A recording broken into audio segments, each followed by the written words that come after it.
کیسرانی info centre کے معزز دوستو، السلام علیکم۔ شادی کی پہلی رات گڑیا رات کو گھونگھٹ اوڑھے حویلی کے کمرے میں پریشانی کے عالم میں سہمی بیٹھی یاد کر رہی تھی جب چودھری صاحب یعنی اس کے تایا ابو اس کا اور اس کی چھوٹی بہن کا ہاتھ مانگنے آئے تھے۔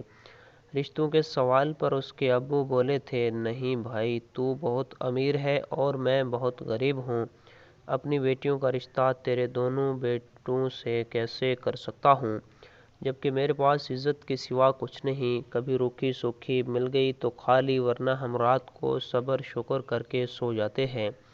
چودھری صاحب نے اپنے چھوٹے بھائی کا ہاتھ پکڑا اور دونوں ہاتھوں میں لے کر بولا، اوئے چھوٹے، کیا تجھے مجھ پر یقین نہیں ہے؟ دیکھ، میں تیرا بھائی ہوں اور میں چاہتا ہوں کہ رشتہ داری مزید پروان چڑھے، اور ویسے بھی میری کوئی بیٹی نہیں ہے، اس لیے میں نے ہمیشہ تیری بیٹیوں کو اپنی بیٹیاں سمجھا ہے، تو کیوں نہیں سمجھتا؟ مجھے ان سے پیاری اور تہذیب یافتہ بیٹیاں اور کہاں سے ملیں گی؟ چودھری کی دلیل پر گڑیا کا ابو بولا، بھائی تو میرے لیے باپ کی جگہ ہے، لیکن مجھے ڈر ہے کہ میری غربت ہمارے پیار کی مٹھاس کو پھیکا کر دے گی، کیونکہ میرے پاس اپنی بیٹیوں کو دینے کے لیے عزت کی چادر کے سوا کچھ بھی نہیں ہے۔ چودھری صاحب اس بات پر ناراض ہو گئے اور بولے، یار تجھ سے جہیز کس نے مانگا ہے؟ میں تجھ سے بیٹیاں مانگنے آیا ہوں۔ دیکھ، میں اپنی جھولی تیرے آگے پھیلاتا ہوں، مجھے خالی نہ موڑ، میں بڑے مان سے تیرے پاس آیا ہوں، میری عزت کی لاج رکھ۔ گڑیا کے ابو نے چودھری صاحب کو اٹھ کر گلے سے لگایا اور رونے لگے۔ روتے ہوئے بولا، بھائی مجھے شرم آتی ہے میں تجھے خالی ہاتھ لوٹا دوں، اس لیے میں اپنے دونوں جگر کے ٹکڑے تجھے دینے پر رضامند ہوں، لیکن خیال رکھنا ان کو کچھ ہوا تو میں جیتے جی مر جاؤں گا۔ دوسری طرف چودھرائن کے گھر صف ماتم بچھ گئی، کیونکہ وہ کبھی غریبوں سے ملنا جلنا اچھا نہیں سمجھتی تھی، لیکن چودھری کے حکم کو ٹالنا موت کو دعوت دینے جیسا تھا، اس لیے سادگی سے شادی کی رسومات ادا کر دی گئیں۔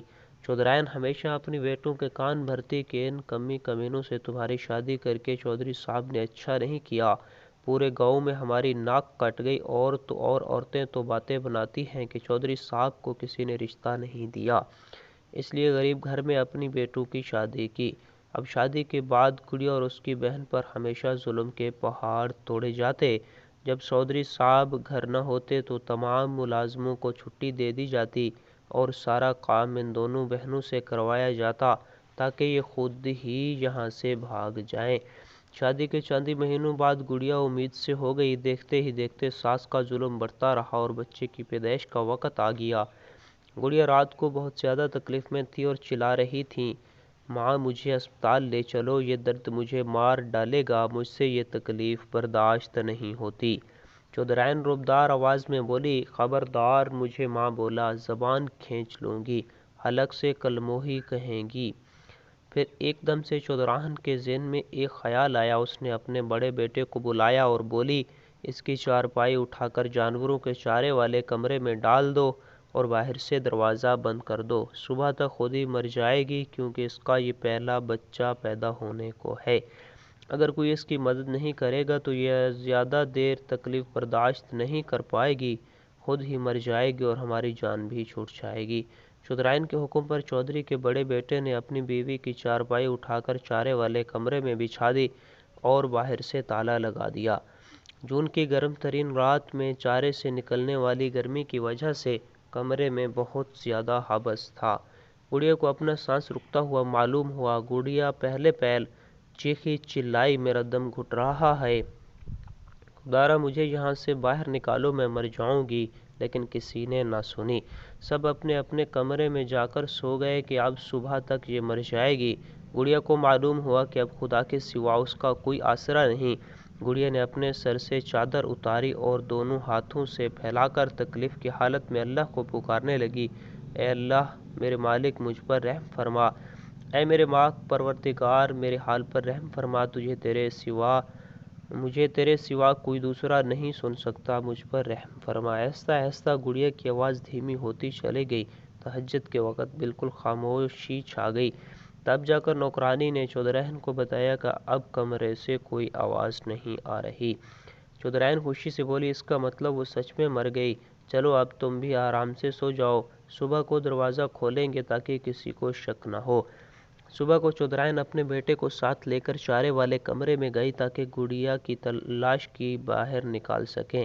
جب گڑیا کے شوہر نے کمرے کا دروازہ کھولا تو سب دیکھ کر حیران رہ گئے کہ ہم تو سمجھتے تھے یہ مر جائے گی، لیکن گڑیا تو اپنے بیٹے کو دودھ پلا رہی تھی۔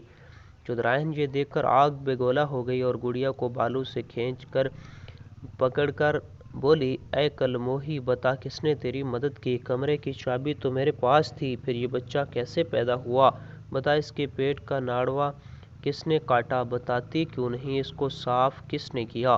چودرائن کے سوال پر گڑیا مسکراتی ہوئی بولی، یہ میرا اور اللہ کا معاملہ ہے، بے شک وہ بہت ہی رحم کرنے والا ہے۔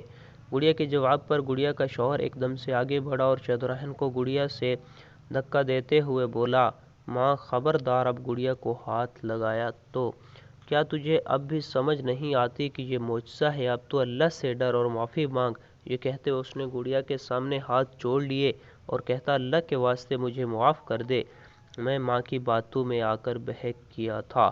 گڑیا اس کے ہاتھ پکڑتی ہوئی بولی، جا، تجھے اللہ کے لیے معاف کیا۔